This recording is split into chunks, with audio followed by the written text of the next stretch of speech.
Wayne Garner is a Cherokee, red dirt country musician with a style all his own. We follow him on the road as he tries to break through with audiences across the country.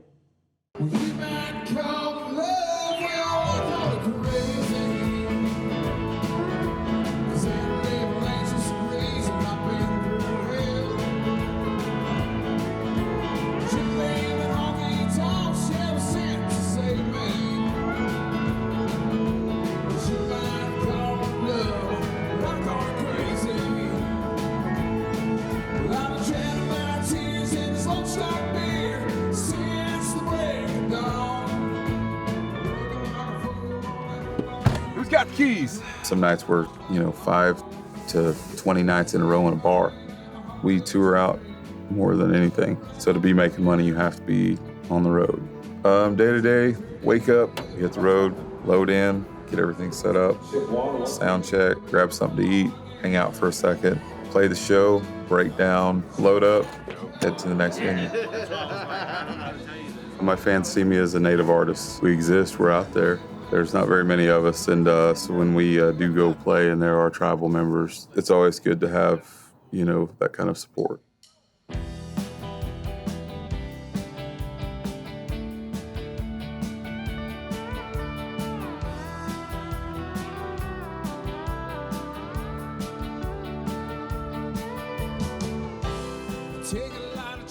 Yeah, we started out like playing out through Texas and Oklahoma, mainly touring out on the West Coast, and just coming out here and really just making a lot of friends and fans, and played here at the Rainbow, Viper Room, just a lot of other key landmark places. First show in Hollywood ever was at the Whiskey A Go Go a little over 2 years ago. Played here about I think 5 times now. Played with Raylan Nelson here. We played with David Allan Coe. Sold out show with David Allan Coe is amazing. And so when we're out in LA, we're just working on songwriting, song shopping, making connections. When I'm out there working with those folks and everything, it's total, business. But I'm having fun doing it.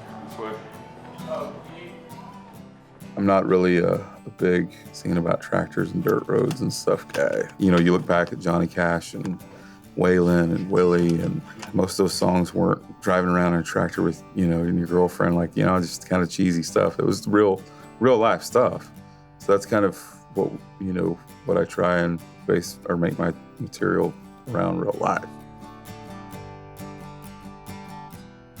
I got my first guitar, I think at the age of 5 or 6. I would just sit in my room and listen to them and try and figure out how to play guitar right.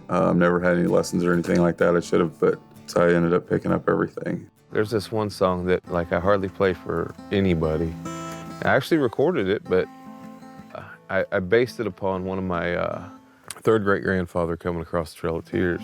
Okay. Yeah, he made 7 trips. But the song's called Long Walk Ahead.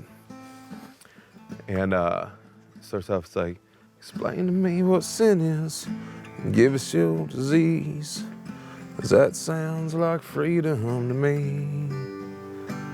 And drive the sadness down that old weary road, just to watch another man. I've always been into our family history and knowing where we're from. My grandmother pretty much just kind of instilled that to me. Like everything she told me really stuck with me, making sure everything was, staying centered around the tribe and being Cherokee. She was kind of the staple of everything for the Cherokee Nation. When I was little, she'd have me up on her knee or something, telling me stories and different things. And, you're an Indian, you're a Cherokee, you're gonna have to fight for everything you have. You're gonna have to work harder than everybody. Dude, it was rough. I mean, it was insane to what they had to go through and stuff. Long walk ahead. You can feel that trail of tears. Traveling this road like 2 runaway gypsies, singing. So this hat was made by my friend Gunner Fox. He did this one for me about a year ago. The bear claws are actually real bear claws. And so I put my name that was given to me by my great-grandmother. She named me Otanwea. This is my third great-grandfather, Corn Tassel. Doublehead was his actual father. Some might say I'm some romantic fool, down beyond way too deep. But I feel like I found forever's just you and me. Favorite part of being a musician is probably traveling, getting to see, everything that I've seen in movies or read about in books, and it's always one of those things where you just kind of want to stop and be able to take everything in. You're gonna test your family, your friendships, all your relationships are all gonna be tested just, by going down this path, and you're gonna have to be willing to sacrifice everything to do it. Like, I've been homeless, I've lived in my car. I didn't really want anybody's help.